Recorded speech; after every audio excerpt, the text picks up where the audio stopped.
আগে ভিডিওটা দেখুন, এটা তারপর green আমি tea। কিছু এই পাতা কথা বলি। আমাদের মহিলারা তুলবে, এটা চায়ের পাতা। হ্যাঁ এই পাতা 23 কেজি তুলবে না, আমার ওয়াইফ 8 ঘন্টা কাজ করে 178 টাকা পায়। 8 ঘন্টা কাজ করার পরে 23 কেজি তোলার পরে 178 টাকা পায়। জি, আর 23 কেজি কম হলে কেজি প্রতি 60 টাকা মাইনাস। মানে 23 কেজি কম হলে 60 টাকা মাইনাস। জি। এইভাবে আপনাদের জীবন চলতেছে। কষ্ট হয় স্যার, ভালো মন্দ মন চায়। এই যে ম্যাডাম সাহেব একটা কথা বলি, হ্যাঁ কিছু মনে নিবেন না। না না, না। ম্যাডাম সাহেব যে 100 টাকা দিচ্ছেন না, হ্যাঁ। আজকে 25 ডিসেম্বর না, জি জি। আমার মা বলতেছিল খালি কোলা নিব বিস্কুট আর একটা লু বিস্কুট। মন চায়, মাছ মাংস আমাদের মন চায়।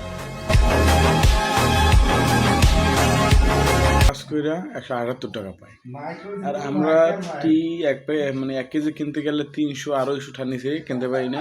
তারা ঠিকই মার্কেটিং করে, কিন্তু সাধারণ মানুষ যারা না খাইয়ে মরে। এইসব কোম্পানিগুলো উচিত মানে চা না খাওয়াই উচিত। সত্যি সব কথা আমাদের, আমাদের জীবনে মানে এইরকম কষ্ট করে মানুষ থাকে। হ্যাঁ, একটা লুডুস একটা বিস্কুট চাইছে আর মাই 100 টাকা দিয়েছে, বেটাটা খুশি হয়ে গেছে, বুঝে আসমান পাইছে। এগুলো মানে সাধারণ মানুষ মানে কতটা কষ্ট পায় এটা তো বুঝি।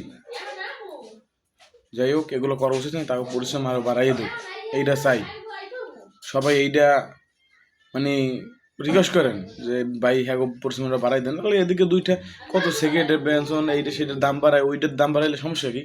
সবাই তো চা খায়, দাম বাড়াইবে, চায়ের দাম বাড়াইবে, হ্যাঁ দুইটা পারিশ্রমিক বাড়বে, সমস্যা নেই এতে। কিন্তু সাধারণ মানুষজন না খাইয়ে মরেন, কতজন তো আফসোস করে কথাটা কইলে।